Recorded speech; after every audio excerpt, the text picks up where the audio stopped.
Good morning students. Today we are going to start our new chapter, that is work and energy. Okay, now let us start our new chapter, work and energy.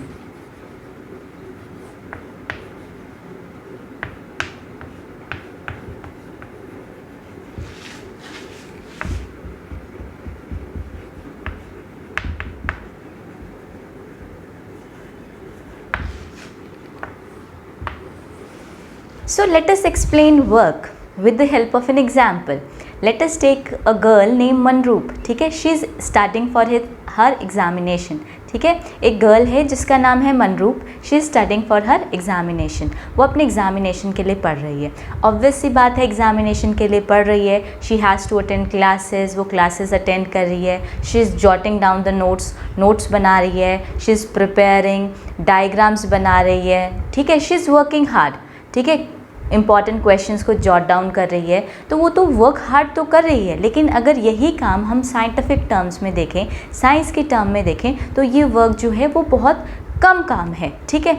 अच्छा, let us take an example. If we are pushing a rock, अगर हम rock ले रखे उसको हम push कर रहे हैं. ठीक है, तो अगर हम रॉक को पुश करते हैं तो क्या होएगा? ऑब्वियस सी बात है, अगर हम रॉक को, बहुत बड़ी रॉक है, उसको हम पुश कर रहे हैं, we are working very hard on the rock, but rock अपनी जगह से हिल तक नहीं रही है. ठीक है, तो क्या कोई काम होगा, कोई वर्क होगा साइंस की टर्म्स में? No, there will be no work, क्योंकि डिस्प्लेसमेंट हो ही नहीं रहा है. वो रॉक अपनी जगह से हिल तक नहीं रहा है. तो in science term we will say there is no work done. ठीक है, तो साइंटिफिक टर्म्स में हम क्या कहेंगे? कोई काम नहीं हो रहा है, but we are working hard. ठीक है, तो हम साइंस के टर्म में और डे टू डे लाइफ के टर्म्स में बात करें और साइंस के टर्म्स में बात करें, तो वर्क डन दो अलग चीज़ें हैं. ठीक है, तो let us explain work in the scientific manner. Okay, now let us start. Scientific conception of work.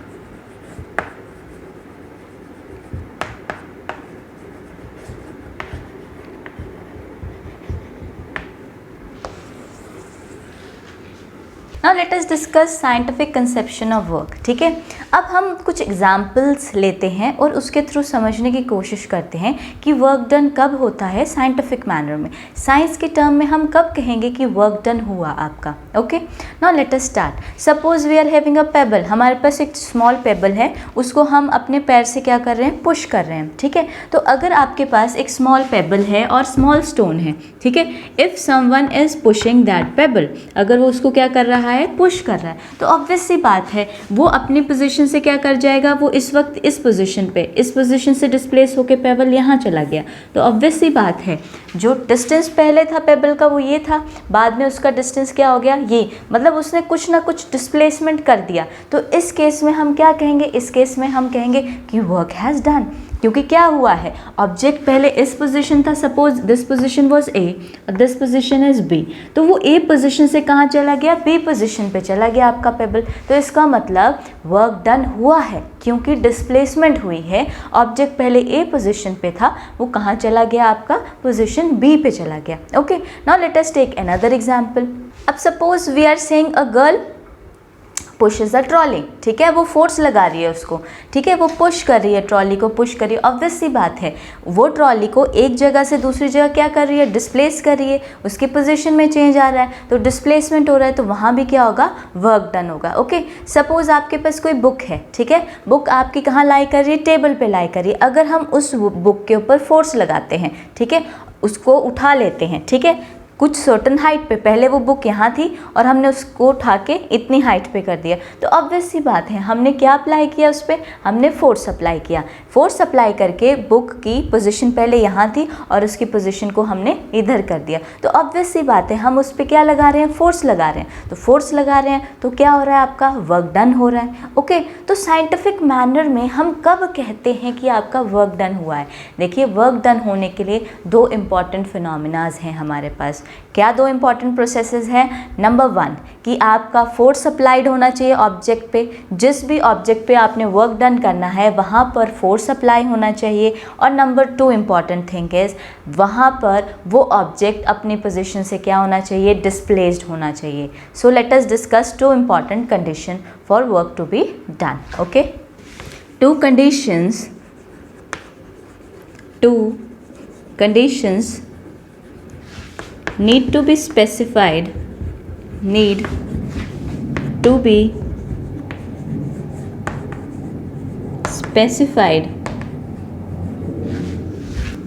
for work to be done. Number one is force should act on an object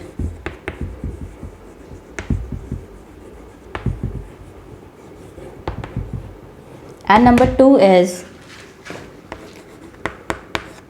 the object must be displaced.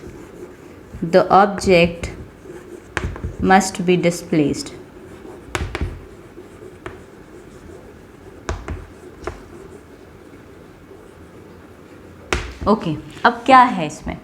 देखिए, जो to important condition हैं जो आपकी specified होनी चाहिए कोई भी अगर आपका वर्क डन होना है, साइंस की टर्म्स में बता रहे हैं आपको कि अगर दो कंडीशन कौन सी हो सकती हैं जिससे वर्क डन होगा। वर्क डन तभी पॉसिबल है, नंबर वन, एक तो ऑब्जेक्ट, जो भी आप ऑब्जेक्ट ले रहे हैं उसके ऊपर फोर्स लगनी चाहिए, और फोर्स लगनी चाहिए दूसरा पॉइंट है, और ऑब्जेक्ट अपनी जगह से क्या होना चाहिए, डिस्प्लेस्ड होना चाहिए। For example, if you are having a block, अगर आपके पास क्या है, एक ब्लॉक है, ठीक है, if you are applying force on the block, आप क्या लगा रहे हैं, इस पर फोर्स लगा रहे हैं, तो ऑब्वियस सी बात है आपने इसके ऊपर फोर्स लगाया और ये ब्लॉक ने अपनी पोजीशन, पहले इस पोजीशन पे था, यहाँ से डिस्प्लेस होके ब्लॉक चला गया इस पोजीशन पे। ओके, तो ऑब्वियस सी बात है इस जो आपका ऑब्जेक्ट था, ये बॉडी थी, इसने इस ऑब्जेक्ट पे फोर्स लगाया, तो इसने इस पे फोर्स लगाया तो फोर्स तो लग ही रहा है और साथ में ये ऑब्जेक्ट अपनी जगह से डिस्प्लेस भी हो रहा है, तभी आपका वर्क डन कहलाएगा। सपोज अगर आपके पास एक बहुत बड़ा रॉक है, let us suppose this is a rock and a person is applying force on the rock, इस रॉक पे फोर्स लगा रहा है, बट ये रॉक अपनी जगह से हिल तक नहीं रहा है, बट ये पर्सन तो फोर्स लगा रहा है, फोर्स तो ये अप्लाई कर रहा है, लेकिन क्या ये रॉक अपनी पोजीशन से डिस्प्लेस कर रहा है, नहीं कर रहा है, तो इसका मतलब है वहाँ वर्क डन नहीं होगा। वर्क डन होने के लिए ये दोनों कंडीशन का होना बहुत ज़रूरी है। अगर इन दोनों में से एक कंडीशन भी नहीं सेटिस्फाई होती है तो आपका वर्क डन नहीं होगा। Important point, the two condition need to be specified for work to be done. कौन सी दो कंडीशंस होनी चाहिए जो वर्क डन के लिए आपकी होनी चाहिए, वो है number one, force should be act on the object, force आपको ऑब्जेक्ट के ऊपर लगना चाहिए। नंबर दूसरी बात, ऑब्जेक्ट अपनी जगह से डिस्प्लेस करना चाहिए, ठीक है। तो इम्पॉर्टेंट पॉइंट ये है कि जो फोर्स है वो उस ऑब्जेक्ट पे अप्लाई तो करनी है, बट साथ में वो ऑब्जेक्ट अपनी जगह से मूव करना चाहिए, दूसरे प्लेस में जाना चाहिए, उसमें डिस्प्लेसमेंट होनी चाहिए। ओके, अब इस केस में देख लीजिए, फोर्स तो हम अप्लाई कर रहे हैं रॉक पे, लेकिन रॉक अपनी जगह से डिस्प्लेस ही नहीं हो रही है, तो यहाँ पर वर्क डन नहीं होगा। बट यहाँ पर हम फोर्स अप्लाई कर रहे हैं और ये ब्लॉक अपने पोजीशन से मूव कर रहे हैं, तो ऑब्वियस सी बात है यहाँ पर वर्क डन होगा, ठीक है। अगर आपके पास कहीं स्टेशनरी दीवार है, वॉल तो स्टेशनरी होती है, ऑब्वियस सी बात है, तो आप वॉल पे क्या कर रहे हैं, जाके फोर्स लगा रहे हैं, तो क्या वो अपनी पोजीशन से हिलेगी, ठीक है, बट आप फोर्स तो लगा रहे हैं, ठीक है, बट वो पोजीशन से डिस्प्लेस तो नहीं कर रही है, तो वहाँ पर वर्क डन होगा नहीं। It is not possible to do work over there. Okay, तो वहाँ पर वर्क डन क्या होगा आपका, ज़ीरो। ओके, तो you can write if any of the above condition does not satisfy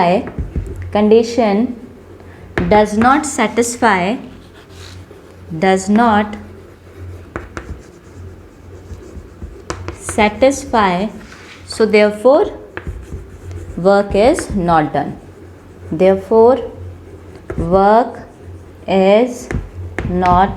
done, ठीक है। वर्क डन करने के लिए दोनों के दोनों कंडीशन आपकी सेटिस्फाई होनी चाहिए, तभी आपका वर्क होगा, वरना वर्क आपका नहीं होगा। Okay, now let us move to the next topic. Now let us define work in terms of science. अब हम डिफाइन करेंगे वर्क को इन टर्म्स ऑफ साइंस में। For that we will apply force in the direction of displacement, मतलब force भी उसी तरफ लगाएंगे जिस तरफ ऑब्जेक्ट का क्या होगा, डिस्प्लेसमेंट होगा। Okay, now let us start. Work done by a constant force. Okay, now look over here, यहाँ पर हमने टेबल रखा है, टेबल पे हमारे पास ऑब्जेक्ट है, ठीक है। तो ये ऑब्जेक्ट है, इस ऑब्जेक्ट पे इट इज़ अ ब्लॉक, ठीक है।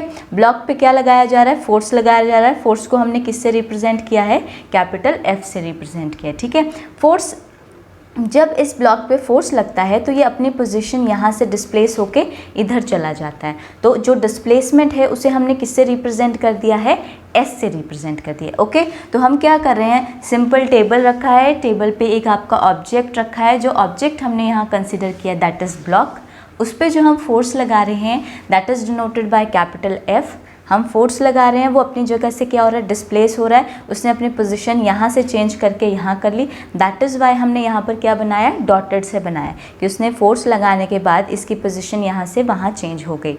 तो ऑब्वियस सी बात है, पोजीशन में चेंज आया, कुछ ना कुछ डिस्प्लेसमेंट हुआ, तो उस डिस्प्लेसमेंट को हमने कहाँ किससे रिप्रेजेंट कर दिया, S से रिप्रेजेंट कर दिया। ओके, तो यहाँ पर सबसे पहले let a constant force F, तो हमने क्या अप्लाई किया है, एक कांस्टेंट फोर्स F अप्लाई किया है।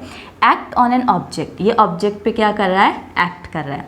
Let the object be displace through a distance S, ठीक है। तो हमने डिस्प्लेस कर दिया ऑब्जेक्ट को कितने डिस्टेंस से, S डिस्टेंस से, ठीक है। तो ऑब्वियस सी बात थी, पहले वो यहाँ था, यहाँ से डिस्प्लेस होके कहाँ चला गया, इधर चला गया आपका, ठीक है। In the direction of the force, obvious सी बात है, जिस तरफ हम फोर्स लगा रहे थे ऑब्जेक्ट उसी तरफ चला गया, तो इन the direction of force.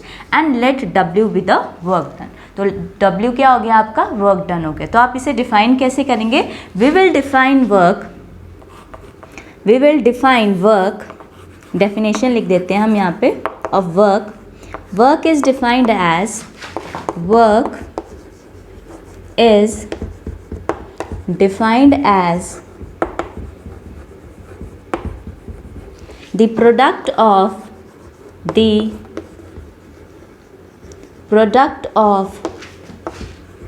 force and displacement, the product of force and displacement, ठीक है। तो वर्क डन क्या होता है आपका, प्रोडक्ट होता है, किस किस का प्रोडक्ट होता है आपके, एक तो प्रोडक्ट आता है आपका फोर्स का और साथ में डिस्प्लेसमेंट, ठीक है। तो हम वर्क डन को कैसे डिफाइन कर सकते हैं, work done that is equal to force into displacement. तो वर्क क्या आ जाएगा आपके पास, फोर्स इनटू डिस्प्लेसमेंट आ जाएगा। ओके, तो वर्क आपके पास क्या आ जाएगा, I will write here, work done will be equal to force into displacement। Okay, तो ये होता है आपका वर्क डन। वर्क डन क्या होता है आपके पास, फोर्स इनटू डिस्प्लेसमेंट। सिंबॉलिकली आप लिख सकते हो W equal to F into S। तो ये आ गया आपका वर्क डन, ठीक है। तो वर्क डन क्या हो गया आपके पास, वर्क डन हो गया फोर्स इनटू डिस्प्लेसमेंट, ठीक है। तो यहाँ पर हमने सिंपल सा आपका एग्जांपल लिया था, जिसमें हमने एक ऑब्जेक्ट लिया था जिसके ऊपर हमने कांस्टेंट फोर्स F अप्लाई किया। तो हमने क्या देखा, ऑब्जेक्ट उसी डायरेक्शन में डिस्प्लेस हो गया जिस तरफ हम फोर्स लगा रहे थे। कहने का मतलब है, इधर को फोर्स लगाया तो उसी तरफ आपका क्या चला गया, ऑब्जेक्ट, और वो कितना डिस्प्लेस हुआ उसे हमने रिप्रेजेंट किया आपका S के साथ, ठीक है। तो हमने क्या कहा, वर्क डन जो होता है उसको हम W से लिखते हैं, तो वर्क डन होएगा आपका फोर्स इनटू डिस्प्लेसमेंट, जिसे हम F इंटू S कहते हैं। ओके, अब देखिए वर्क डन हमने डिफाइन कर दिया कि वर्क क्या होता है आपका, हमने कहा वर्क होता है आपका फोर्स इनटू डिस्प्लेसमेंट, यानी जो भी फोर्स का मैग्नीट्यूड होगा उसके साथ जितना भी उसने ऑब्जेक्ट ने जितना भी डिस्प्लेसमेंट किया होगा उसको हम क्या कर देंगे, मल्टीप्लाई कर देंगे, ठीक है। तो जो फोर्स, जो आपका वर्क होता है, वर्क का सिर्फ और सिर्फ मैग्नीट्यूड होता है, इसका कोई डायरेक्शन नहीं होता। तो work is having only magnitude, work is only having magnitude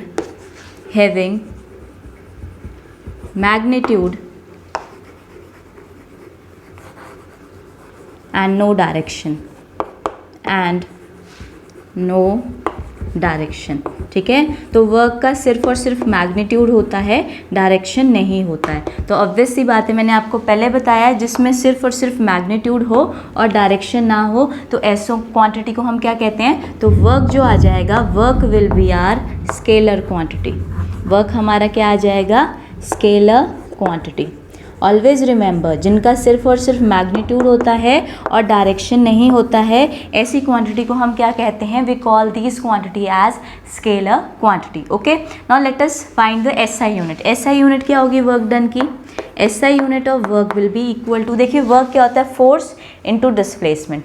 force की हमें एसआई यूनिट पता है क्या होती है? न्यूटन होती है. ठीक है, तो वैसे निकाल लीजिए, पूरा लिख के निकालिए. SI unit of work is equal to, work क्या होता है हमारे पास? वर्क होता है हमारे पास फोर्स इनटू डिस्प्लेसमेंट. ओके, तो फोर्स आपका न्यूटन होता है और डिस्प्लेसमेंट हमारे पास मीटर में होता है. ठीक है, तो फोर्स की, वर्क की यूनिट क्या आ गई आपकी? Newton metre. और जूल, इसको हम किससे रिप्रेजेंट करते हैं? जूल से भी रिप्रेजेंट करते हैं. तो SI unit of work done क्या आती है आपकी? न्यूटन मीटर और जूल, JOULE. ठीक है, तो इसको हम न्यूटन मीटर से भी लिखते हैं और जूल से भी लिखते हैं. ठीक है, जूल को हम J से रिप्रेजेंट करते हैं. तो this is the SI unit of work done. Okay, now let us define 1 joule. कई बार आ जाता है आपके एग्जामिनेशन में कि 1 जूल क्या होता है. देखिए 1 जूल क्या होता है? 1 joule is the amount of work done. Obvious सी बात है. देखिए 1 जूल क्या होता है? 1 जूल वो काम है. ठीक है, it is the amount of work done on the object when a force of 1 Newton. Force कितना लगता है? 1 न्यूटन का. यानी 1 जूल किसके इक्वल आता है? आपके 1 न्यूटन.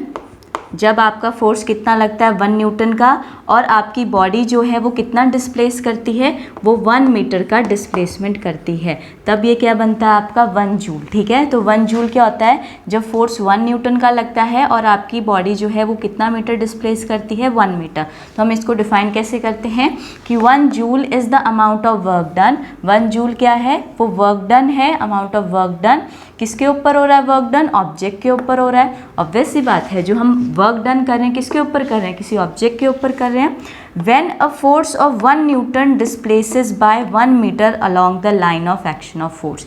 जब आपका 1 न्यूटन का फोर्स लगता है और आपका ऑब्जेक्ट जो है वो 1 मीटर डिस्प्लेस हो जाता है in the direction of force. Okay, on the line of action of force. ठीक है, तो ये है आपका 1 जूल. तो 1 जूल कैसे डिफाइन करेंगे? 1 joule is the amount of work done on the object when a force of 1 newton, when the force of 1 newton displaces 1 metre. जब वो 1 न्यूटन का फोर्स डिस्प्लेस करता है ऑब्जेक्ट को by 1 metre along the line of action of force. Okay, in this way you will define 1 joule. ठीक है, तो ये सारा कंसेप्ट था आपका कि वर्क डन क्या होता है, वर्क डन का फॉर्मूला क्या होता है, वर्क डन को हम डिफाइन कैसे करते हैं. वर्क डन का आपको फॉर्मूला याद रखना है अच्छे से. ऑब्जेक्टिव टाइप क्वेश्चन में पूछा जा सकता है आपसे पूछा जा सकता है एसआई यूनिट जो है वर्क डन की वो क्या होती है. You should know each and every point. Okay, now let us discuss the example of your NCERT book. Okay, a force of 5 Newton is acting on an object through 2